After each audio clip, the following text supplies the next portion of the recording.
Sa pag-iikot-ikot nga namin dito sa probinsya ng Bukidnon ay hindi lang ganda ng mga tanawin ang nakita namin. Dahil ngayong araw ay namangha din kami sa kakaibang lalaki na nakilala namin. Siya na ata ang may pinakamahabang balbas dito sa buong Pilipinas. At posible rin daw na siya na ang may pinakamahaba sa buong mundo.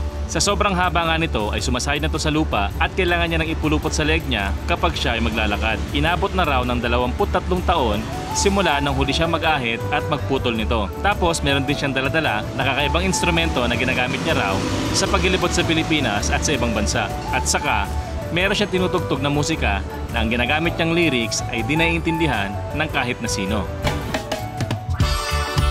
Bata pa lang ako, gusto ko nang malibot ang buong mundo. Ngayong malaki na ako, simulan natin sa paglilibot sa buong Pilipinas. Kasama ang tropa, pamilya at mga bagong makikilala. Bumili ako ng lumang jeep na hindi na ginagamit at i-convert natin to para maging camper jeepney. Lalagyan natin ng kwarto, CR, sala, kusina, top load at may solar sa taas. Para kasaman tayo mapadpad, ready tayo. At pag napadaan kami sa probinsya nyo, tara! Sama!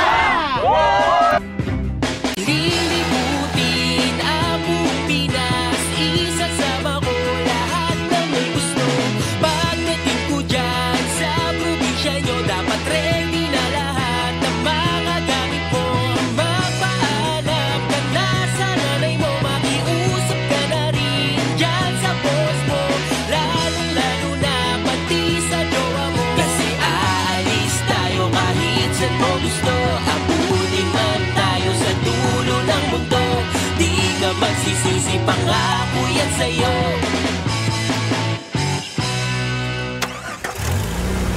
Mula nga sa Cagayan de Oro City ay bumiyahe kami kahapon patungo dito sa Barangay Kibalabag ng Malaybalay City. I was never the one to write up a song for just anyone. Medyo may kalayuan kaya umabot nga ng mahigit 100 kilometro. Cause I've always been told that things will unfold if you keep on waiting. Bihirang-bihira din na bumiyahe kami ng ganito kalayo ng dire-diretso at walang hintuan.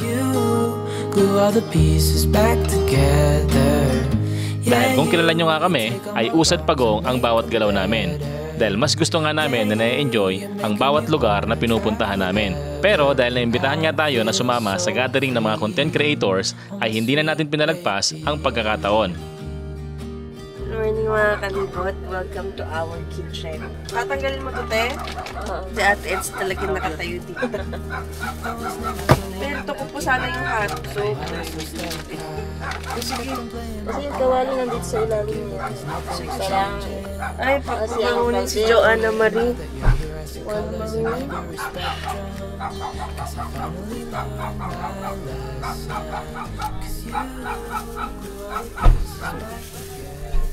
May sulbok. Yan, so mga kalibot, good morning. Magpapablog takeover muna ako. Kaya magluluto tayo ng hotdog. Yan lang, bye-bye. Good morning! Ang ganda naman! It's a sunny Monday morning, guys. Ito tayo magbe-breakfast mamaya. Morning! Morning po. Good morning po. Para po sa bahay jeep na... Good morning! Good morning! Luto tayo mga kalibot na sinigang na hotdog. Ay, na ba sana? Morning ang mga puyat. Good morning sa mga puyat. At sa hindi nga inaasahang pangyayari, dito sa taas ng bundok nanganak si Trin. At para hindi mabigla ang kanyang mga anak sa biyahe, ay nagpasya nga kaming manatili muna dito sa taas. Babies! Lalatag pala yung karton. Good morning! Kaso makipag-ano ka muna doon ako na. Diba? Nalilito mo nga po ni Daddy. At hindi nga namin pinagkasiya na naging desisyon namin dahil tingnan nyo naman kung gaano kaganda ang bago nating base camp. You will never see this kind of experience. Totoo pala yung kanta, wag muna tayong umuwi. Okay. Tayong umuwi.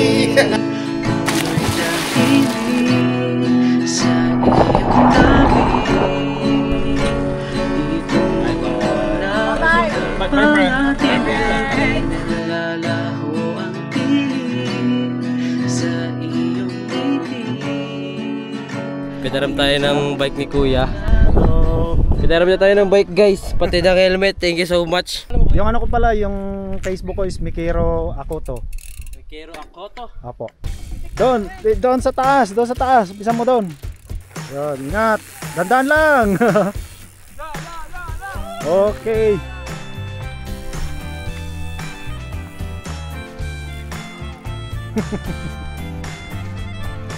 Ingat sa ano ate ah. Ingat sa pedal, matalim ang pedal. Dito po, dito. Pindutin niyo po ate. Yung isa. Yung isa, hindi, yung isa. Ito.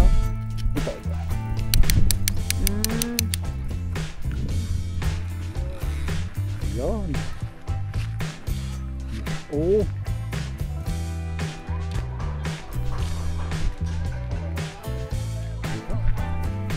Ayos ka na ate? Tapos na? Joya. Sample lang, sample.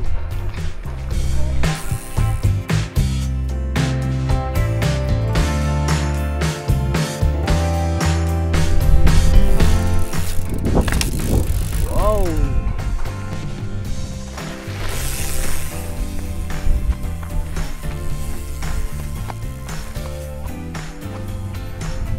Woohoo!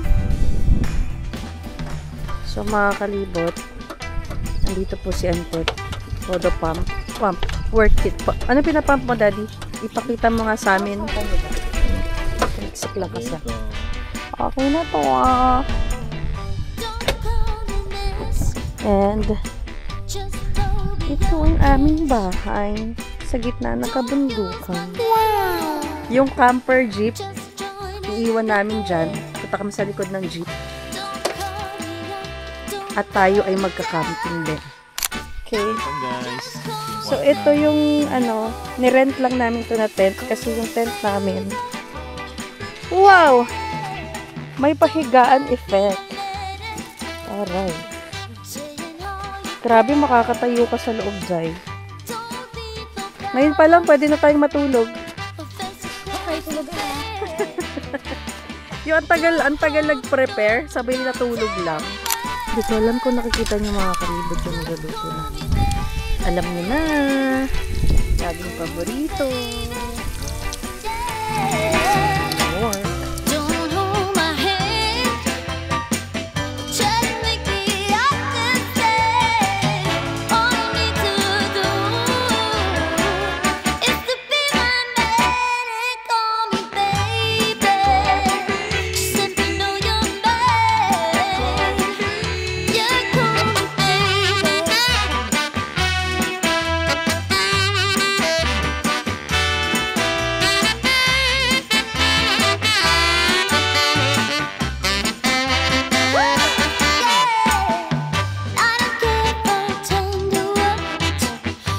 So mga kalibat, good morning sa inyo guys. Nagluto ko ngayon ng itlog. And para di masyadong mangamoy guys, buksan natin yung ating sauce. Yun. Ayan. So mga kalibot, dito kami ngayon sa Malaybalay Bukidnon. Dito kami sa Misty Haven Mountain. And guys, nag-grocery kami na nakaraan. Kaya marami kaming stocks. Bigas, good for 2 weeks. And then, nag-stock din kami sa ref para marami tayong stocks na pang ulam. Dito lang guys, yung pinipilito ko. Ayan. Okay. And mga kalibot, dito sa lugar na to, medyo misty dito. Medyo malakas ang hamog, kaya nga siya Misty Haven. So mga kalibot, maraming times dito na kailangan natin ibaba yung ating blinds kasi pumapasok yung hamog. Pero kung sakali naman guys, pwede namang buksan kasi napakaganda guys ng view dito. Dala namin yung bahay namin. Tapos ngayon, ito yung bakuran namin. Ito yung view ng labas ng bahay jeep. Ang laki ng bundok. Wow! Ang ganda guys, grabe. Alam niyo yung para mga painting guys. Yung bakuran namin painting guys. So ito mga kalibot, so far sa paglilibot namin sa Pilipinas, masabi ko na ito yung pinakamaganda sa ngayon na napuntahan namin dito guys sa Bukidnon.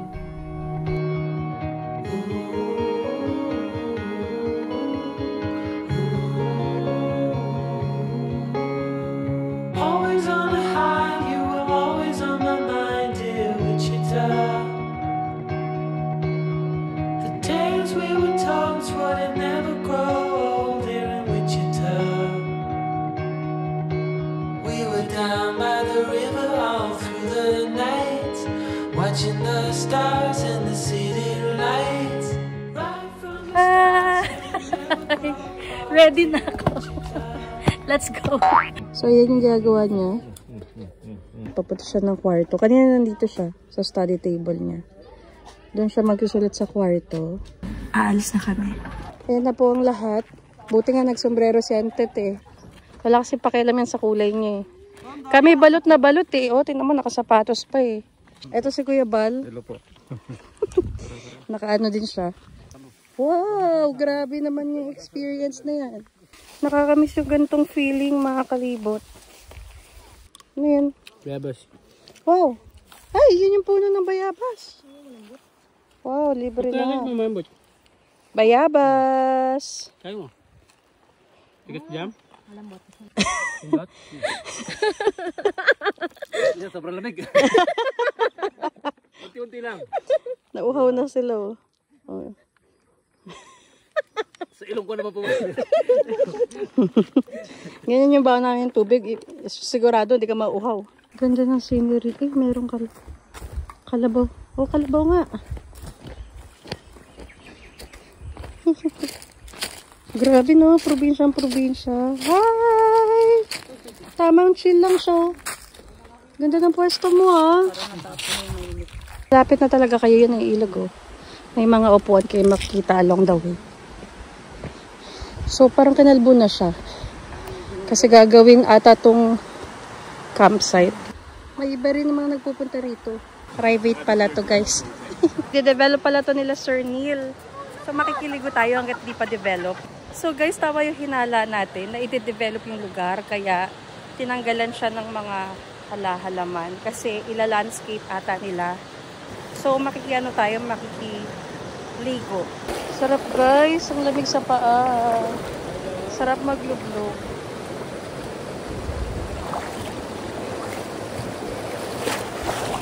So guys, magpuputs pa tayo. Magtatanggal tayo ng mga dead skin sa paa. Magbaon tayo ng ano. Okay lang guys dito? Okay lang po. Sina-develop pa po.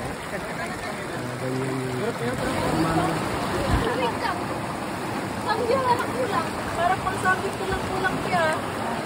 Para hindi mawala yung ating baon na basurahan. Hindi tayo mag-iwan ng basura. Pero wala ito yung bukas si ate, mga baon natin. Wala naman bukas si tita. Meron ako eh. Meron tayong baon, ano yan din? Pambukas. Pambukas. Baon na yogurt drink. Ice pack. Ice pack ba tawag dyan? And then juice. Natira namin. Dinala ni ate. Tapos mga tinapay. Dito ah. And then water. Meron tayong gulay. Ang tawag dito ay ano, meatless samgyup. Papalutin natin ng nori. And walang ka. Thank you pa.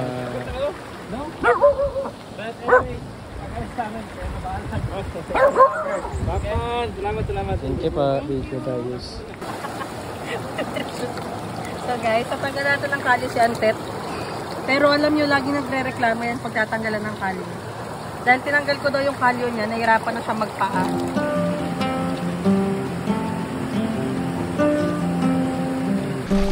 Okay, ito yung kasama natin guys. Ito. Sila ate nandun. Iniwan po namin muna. Kasi titignan namin kung maganda pa yung iba dito. Pwedeng puntaan. Dadaan muna kami sa ganito. So, malakapit.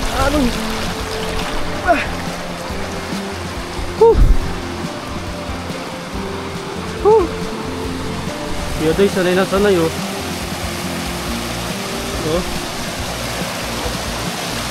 Sakit sa paa. Hindi pala nag-sandals ako na.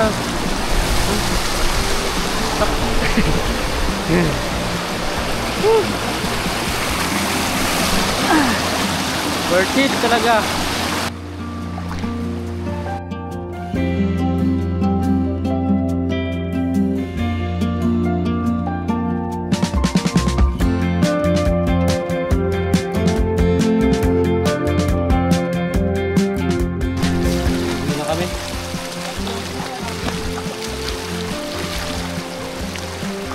Bilis mo naman, Kuya Doy.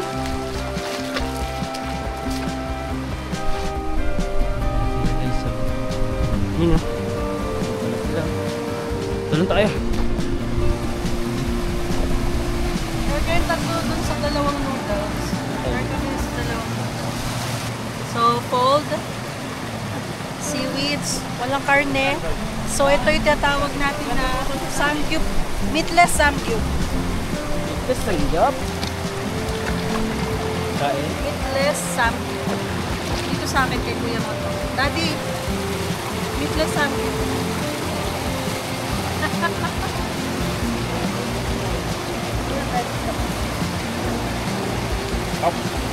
Okay guys.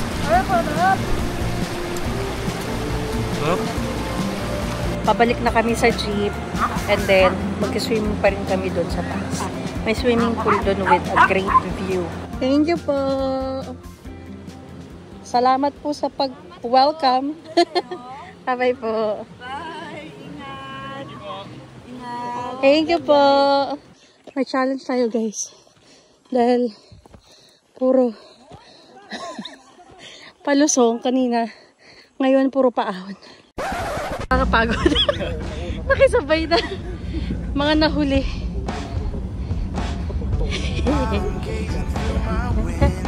Ate Ed!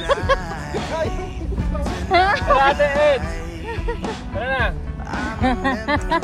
Napagod. Nasa hulot, sa mga nahuli talaga ang blessing, no? Napagod. Nakisakay. Okay na to. Laglag ka na ba? Okay guys, andito na tayo. Para Thank you po. Sir, salamat po. Thank you po. Thank you po. Ingat po. Okay guys. Naiwan ba? Ito.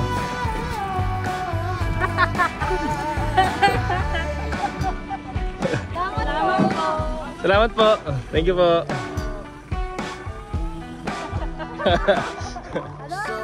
Parang di na pagod ya. Doon na. Doon lang naman. Oo nga, halata naman kay ate. Halata naman, di ba sa cute lang? Tayo ulit. Maraming guest ngayon dito sa Misty Mountain.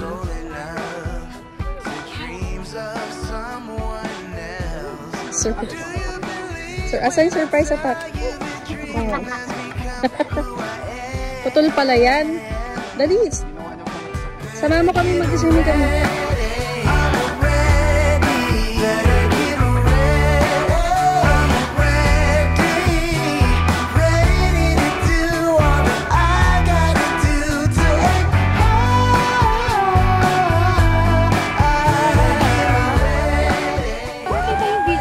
Malang hospital dito ha. Sa EDS, 14 kilometers off-road to. Hindi na nakatalo, no? Lapa ka di ako dapat. Oh, wala nakapalatod. Oh, bakit? May dagat po sa kanila, naki. Somewhere deep inside, I'm screaming, baby, do it.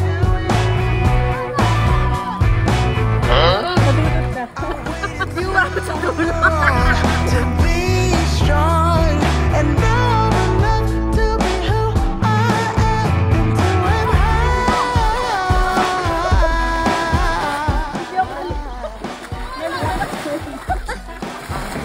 nalunod sa ano?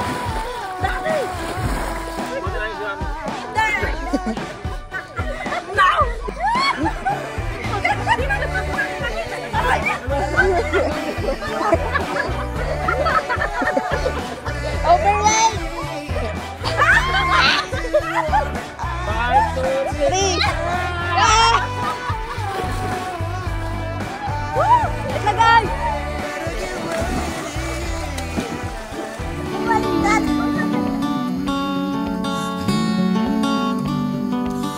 Grabe guys, sobrang ganda talaga dito sa Misty Mountain Haven. Sobrang solid.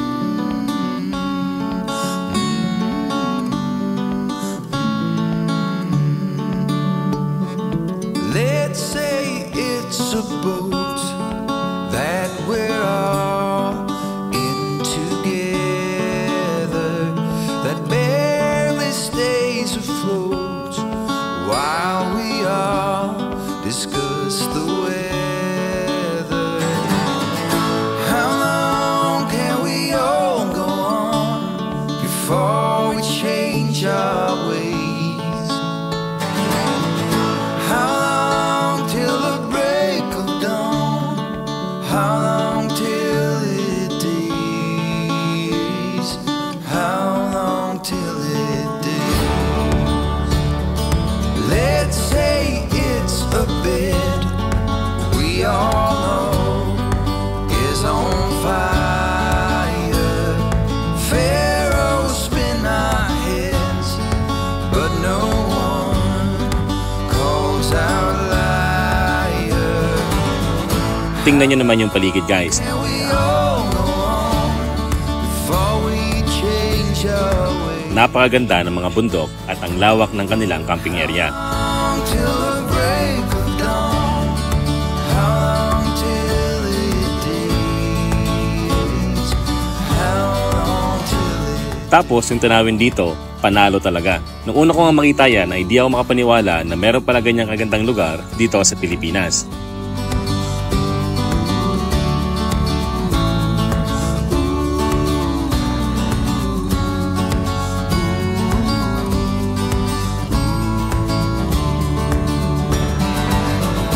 How long can it all go on?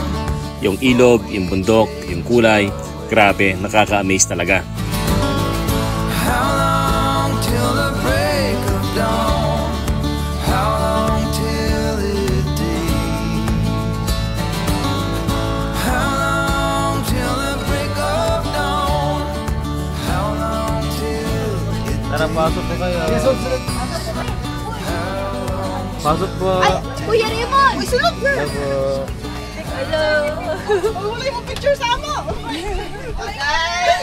Rito. Ay! Pasok po. Kuya Raymond! Yan, picture namin yabe! Energy, energy. Thank you po.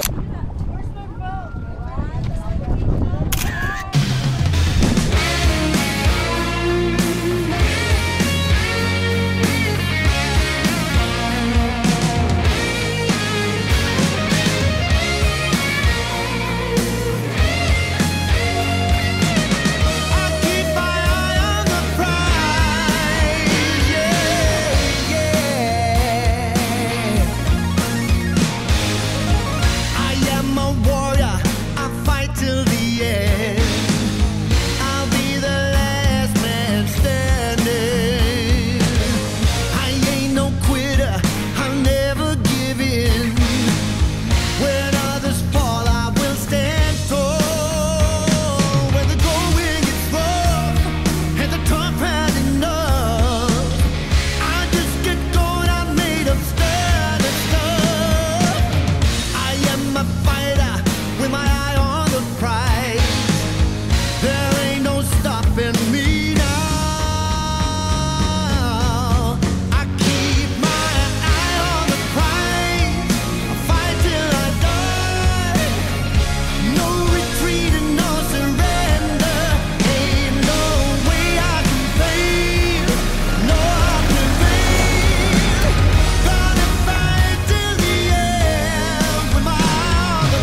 Maya-maya ay nakababa na nga kami sa sentro ng Malaybalay at naghanap na nga muna kami ng makakainan.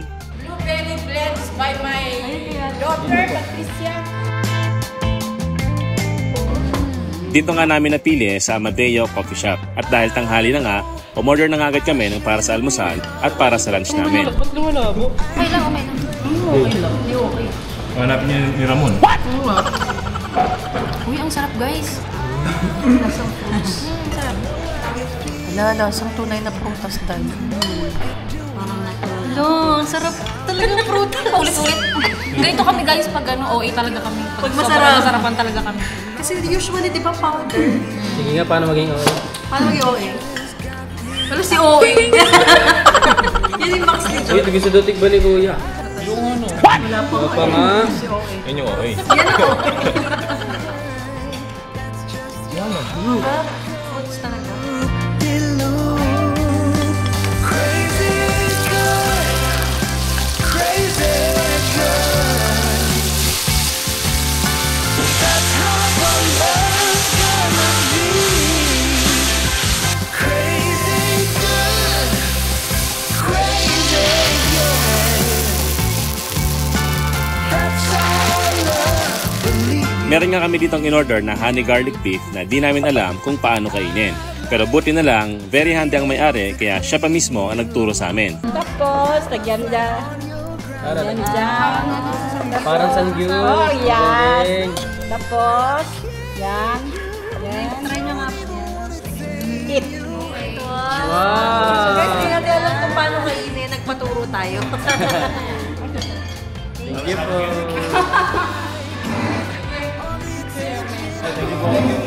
Grabe guys, sobrang sarap niyan. At sariling version din daw nila yung kanilang honey garlic beef. Sarap. Sabi sa sarap nito guys, oh. Kung nasa anime ka, pag kinain mo to, yung sa Cooking Master Boy, para ka mapupunta sa China. Kakaiba kasi. May iba yung something sa dina. Galing ko. Kakaiba. Napakasarap nga ng mga pagkain nila dito. Marami rin yung servings dahil sariling pwesto raw nila ang kanilang resto. Meron sila dito ang mga silog at umorder na rin kami ng chicken, pork chop, humba at yung kanilang version ng kare-kare na napakasarap. Tapos syempre, meron ding kinilaw.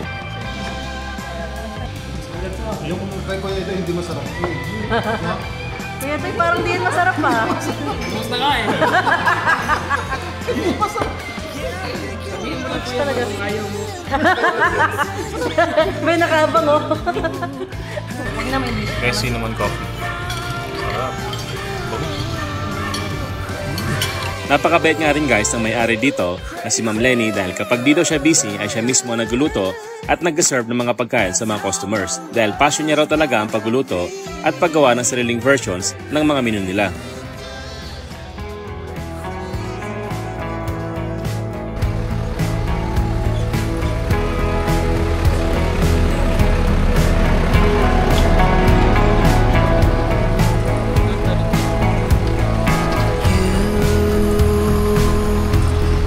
You make the world go round, and you make music without a sound. Yeah, you. 3 letters that never meant so much. The world doesn't matter, we crumble and fall without you.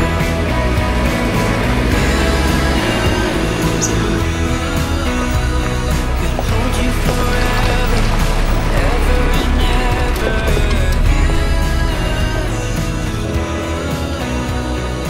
All that I ever need. So mga kalibot, nandito kami ngayon sa lumang school. Siguro almost 2 years na tong abandoned and so, ang pangalan ng school na to is St. John. And dito kami matutulog ni Kuya Bal. Jabal. Ano? It's another experience. Napakaluwag ng kwarto. Dating eskwelahan. Tapos medyo magubat ba dito sa lugar. Okay lang yun, tayo lang dito. Pero hindi ako natatakot. Hindi rin ako takot. Pero dalawa kami matutulog dapat. Kaya Juday ka muna sa ating camera. And Keep si Kuya on JR. tracking. Kuya JR. And si Kuya Antet. So mga kalibot, yung pwesto natin dito, ito ay dating private school. Kapitbahay namin ngayon dito, mga kabayo. May manok, may tupa. Kasi guys, mayroon dito ginawang farm nung nilipat na yung school dito. So 2 years ago, hindi na operating yung school dito.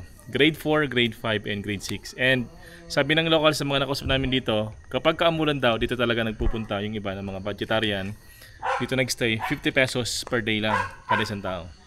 Grabe So, mura, grabe mura. makakaswerte na, makakaligo ka na. Tapos ito guys, nakapark yung jeep natin. Ito yung tutulugan namin ngayon. Bali experience to na malaking room. Pakita ko lang sa inyo. Ito. Diba? Lawak.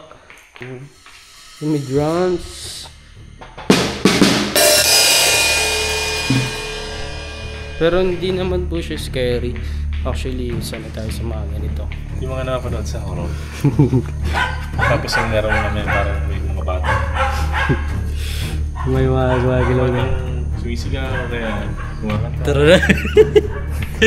Mamaya madaling araw may So mga kalibot ko, naalala nyo yung sa rumok namin, yung sa skla. Di ba? May nagdi-dribble. Mamaya may mag-drum dyan din madaling araw. Mga alas 2. So ngayon, hindi ko alam kung saan talaga ako matutulog, mga kalibot. Kung dito ba sa room o sa jeep, basta katabi ko si Kuya Bal. Sabi ko sa inyo, may drum dito. Kuya, panis ng bata, oh.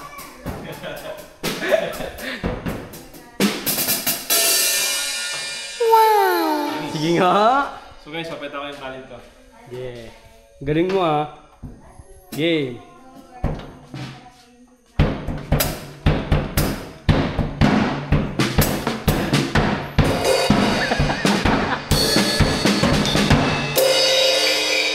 Nag-iingay. May daga ba sa inyo? Si Kuya Antet ang bahala. Ben and Ben. Huh? Ano yung Ben and Ben? Hindi pala mag-drums to. Nakakalito yung sa puma.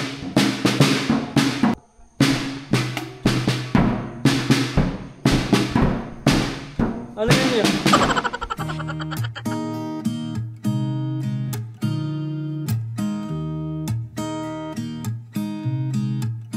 There's a new day that will come again tomorrow.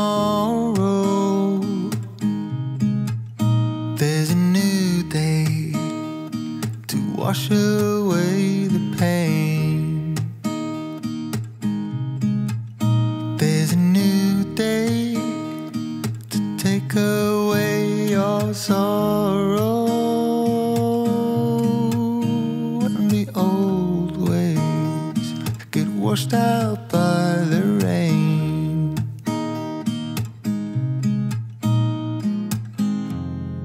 Darling, you've got to keep holding on through the night, 'cause I promise you this.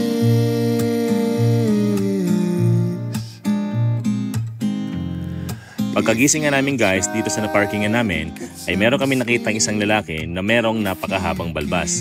Kaya nalapitan nga agad namin siya para makausap at tinanong kung pwede bang hawakan ang nakaagulat niyang balbas. Sa sobrang haba nga nito ay nakapulupot na to sa leeg niya dahil sumasayad na to sa lupa. So marami siyang style, pwede mo siyang gawing gano'n eh. Marami siyang fashion ito eh, pwede mo siyang gawing gano'n eh. Iba yung style, gano'n din eh. Iba rin siya style. Ah, parang sling bag. Oo, parang gano'n oh. Diba?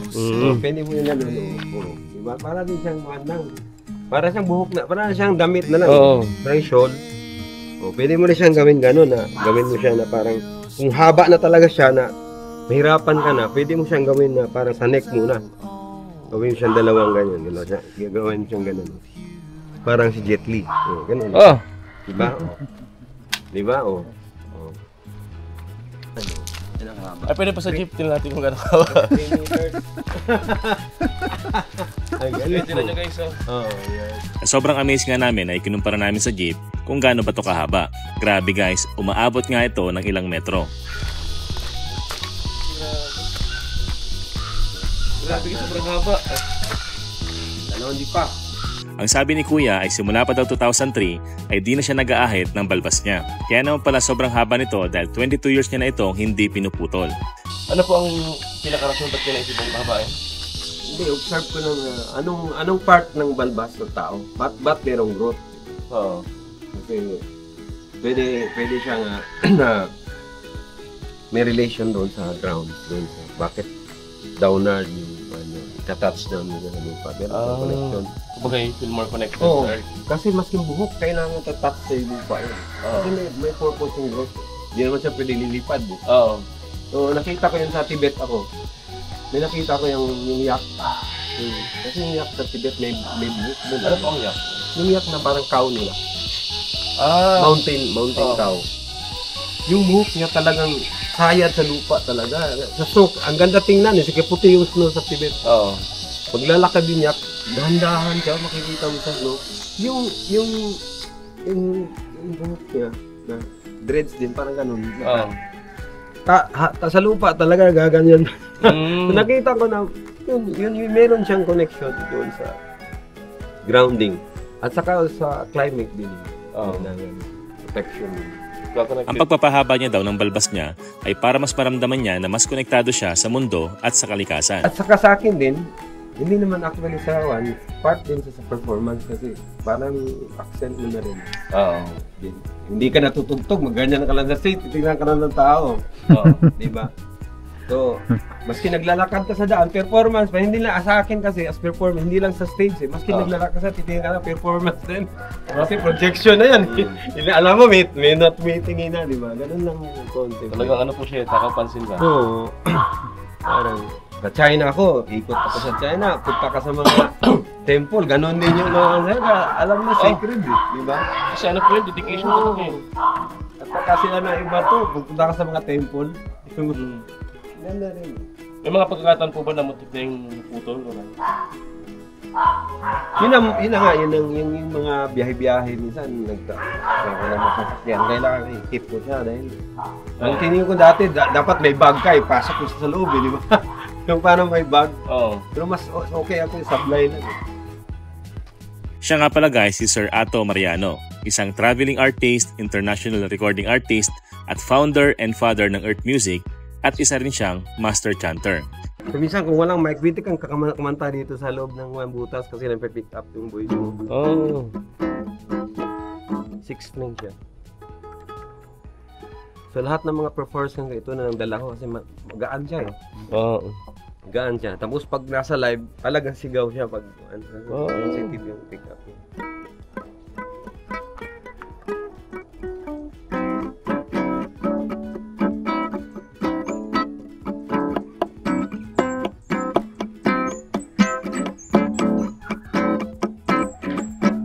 Hindi ko nga alam kung anong ibig sabihin ng Earth Music kaya tinanong namin siya kung ano ba ang kahulugan nito. Ang Earth Music pala guys ay isang kind of music kung saan wala itong lyrics, walang rehearsals kapag magpe-perform, spontaneous lang siya at on the spot lang siya nangyayari.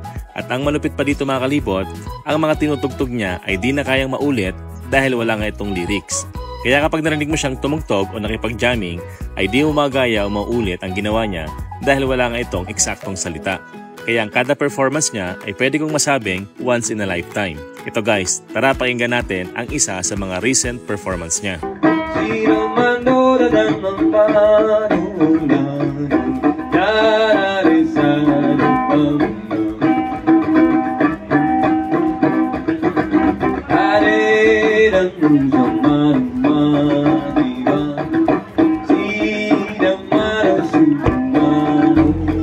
Maraming bansa na nga rin daw napuntahan niya dahil sa mga imbitasyon at pagtugtog ng kanyang musika. Isang karangalan sa amin na makilala ng biglaan, makamayan at mga kwentuhan si Sir Ato, ang nag-iisang father at founder ng Earth Music na merong malaking ambag sa larangan ng international music.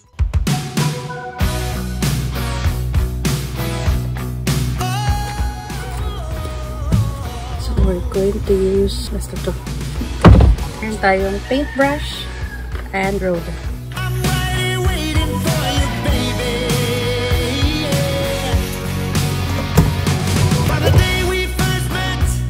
And every second from that on, girl, you know you've held my poor heart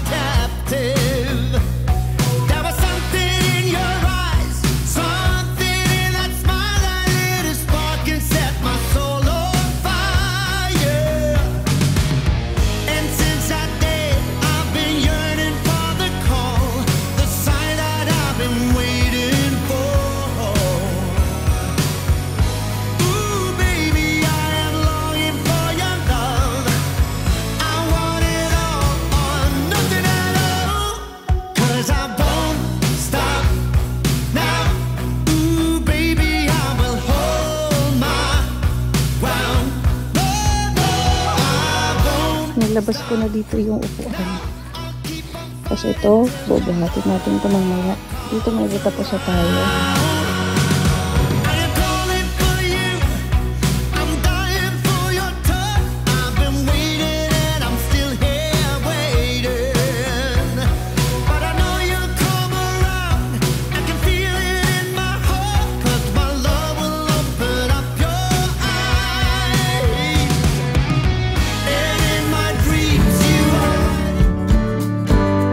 Sinama nga namin ang bagong kaibigan ng anak namin na nakilala niya sa may pinarkingan namin.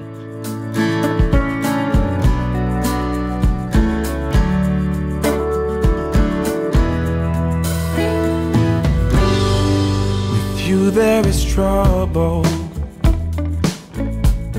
It's hard to confide. You move my world right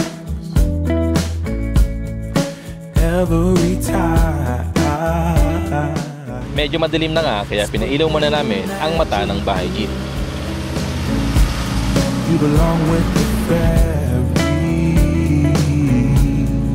Maya-maya ay nakarating na nga kami dito sa Umanica Eco Cultural Farm. Bali guys, medyo looban pa to kaya kailangang ipasok ang dala naming bahay. Dito yan located sa Barangay 11, Malaybalay City, Bukidnon. Gotta stay loose. Pagpasok mga dito ay meron kang makikita na kalemba na nagsisilbi daw na alarm nila. Tapos makikita mo nga dito ang malaking pader na merong takaw pansin na painting. Tapos inalok na agad nila kami ng tsaa galing sa farm nila.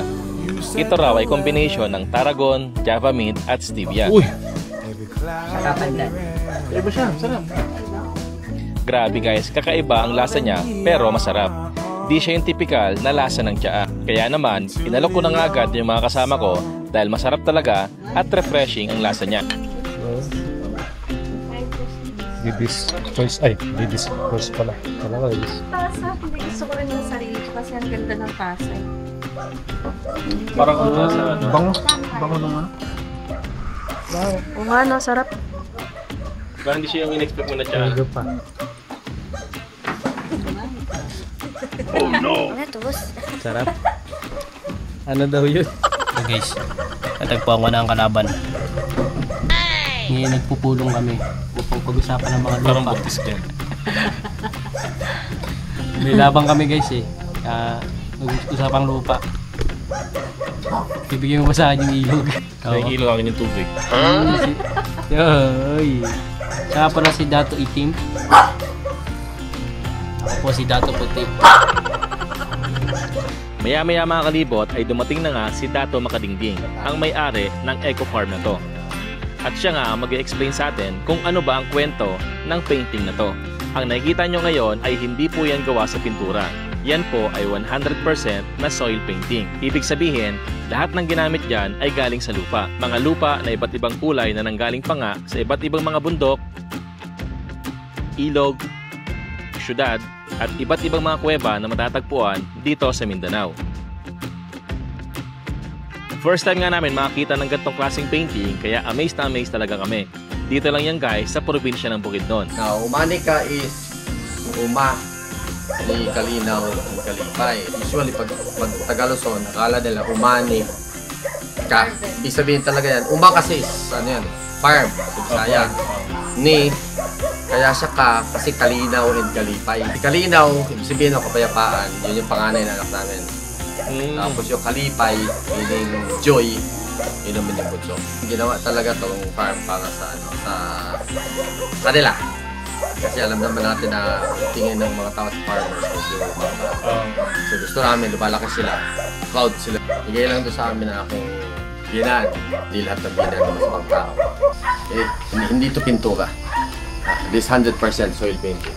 At kung magtatanong ka nga kung mabubura ba yan, yes po. Pwede pong mabura yan kapag hinawakan ng hinawakan o kaya naman kapag nabasa ng tubig o kaya ng pawis. Kaya naman para ma-preserve nila ang gantong klaseng art ay nilagyan nila ito ng Elmer's glue para maging proteksyon, magsilbing sealant at para tumagal. Kaya kahit ganun-ganun ninyo yan, okay lang. Hindi na kayo gumawa. Kaya daw kahit himas-himasin mo yan ay walang problema dahil hindi yan basta-basta masisira. Ang paniniwala daw nila, ang resources natin dito sa mundo ay nandito na lahat. Bakit mo raw kakailanganin ng pintura? Nandito na nga lahat. Ba't ka maghanap ng pintura kung may lupa naman? May kita nyo nga dito ang iba't ibang kulay ng lupa. Merong ash brown, merong itim, light brown, gray, orange at meron ding mamula-mula. Ang may gawa daw nito ay kaibigan ni Dato Makadingding na mula pa sa tribo ng Higaw noon. Ang soil painting nga sa wall na to ay merong malalim na kwento. Kalagayan noon, wala pang dibble method pa yan. Ibig sabihin dibble method, tanim na gano'n lang. Pat, butas, laglag. Hindi nililinyahan yan, dibble method yan. Tapos pagdating dito, yan, nag-ritual pa. Pagdating dito, nakatuto na siyang gumamit ng kalabaw. Araro. Yung luma nating araro sa Pilipinas, hindi naman talaga bakal. Kahoy siya. Yun. Tinuro niya nga sa amin ang sinuunang araro na ginagamit pa raw nung unang panahon dito sa Pilipinas. Hindi raw ito gawa sa bakal, kundi purong dekalidad na kahoy. Nakaka-proud nga ang lugar na to dahil taas noon nila sinasabi na sila ay farmers. Gusto raw nilang itaas ang estado ng magkasaka sa ating lipunan. Marami raw kasi sa atin ang mababa ang tingin sa mga magkasaka at nilalanglang.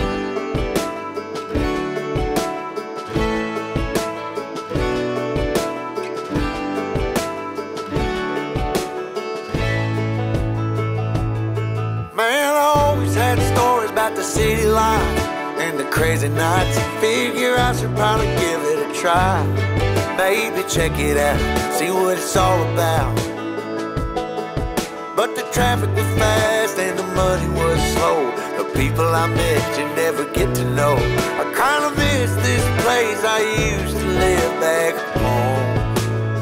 Cause up here it's breakneck, paycheck, rat race.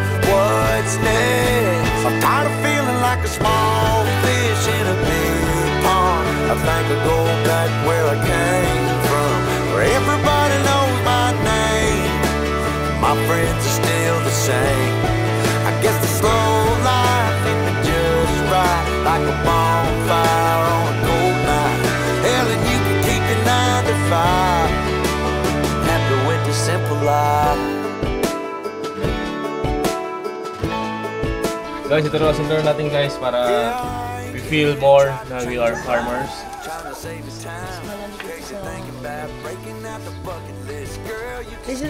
Yo.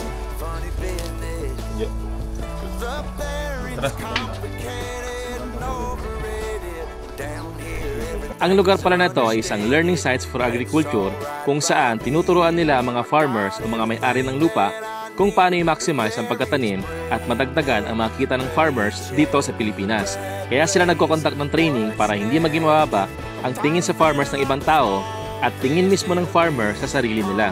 Meron silang trainees mula sa ibang bansa tulad ng Cambodia, New Zealand at meron din dito mula sa Pilipinas, mula pa nga sa Luzon, Visayas at dito sa Mindanao.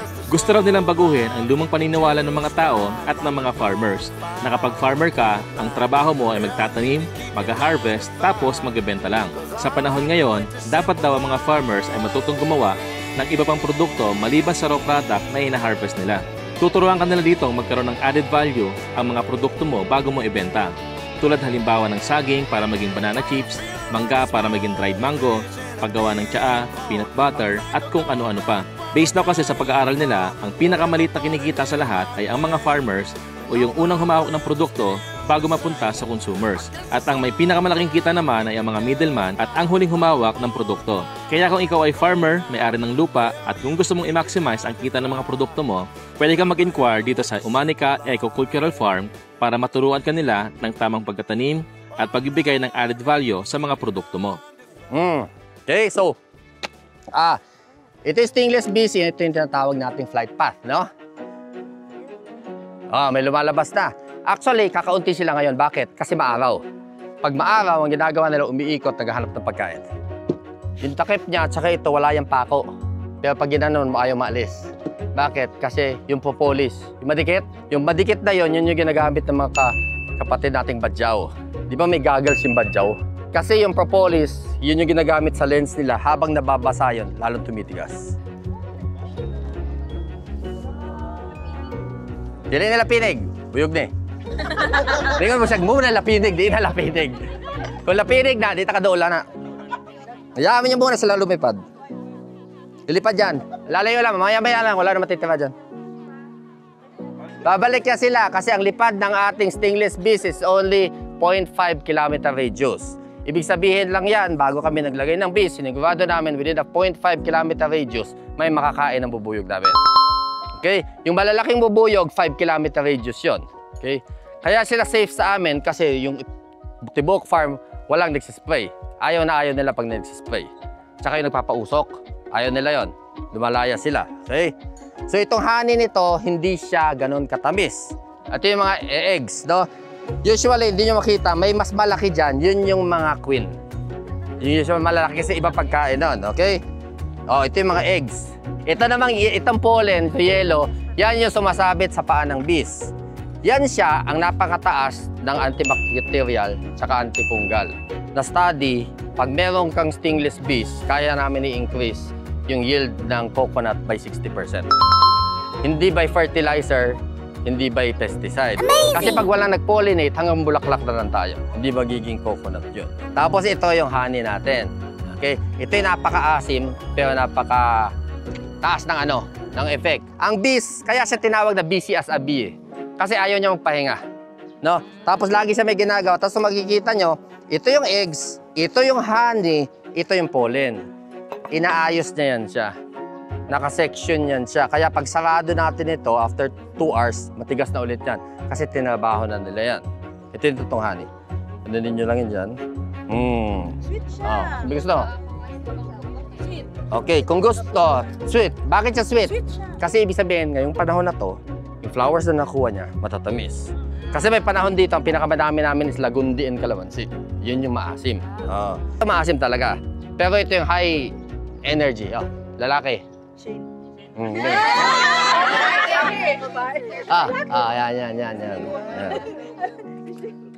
Dali, kainin mo na. Diretso na yan. Ito.